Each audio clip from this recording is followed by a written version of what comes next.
अस्सलाम वालेकुम। वालेकुम अस्सलाम सलाम। वालेकुम शाहजी। वालेकुम सलाम।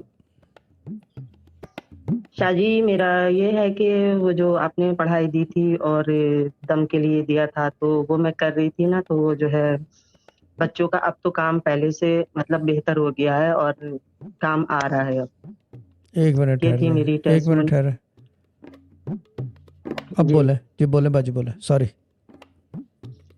जी, वो जो आपने पढ़ाई दी थी और दम के लिए दिया था, मनी दम जो मैं ले रही थी रोज़ डेली, तो उसमें जो है मेरे बच्चों को अच्छा फ़ायदा हुआ है, यानी कि उनके पास काम अब आ रहा है। ठीक है, गुड। यानी कि पहले उनके पास कुछ भी नहीं था, पैसे-कौड़ी कुछ भी नहीं थे, बहुत परेशान थे और जब से मैं ये करने लगी हूँ, तो अब बच्चों के पास माशाअल्लाह से पैसे आने लगे हैं और थोड़ा-थोड़ा काम भी आ रहा आ है रहा उन है, लोग के पास।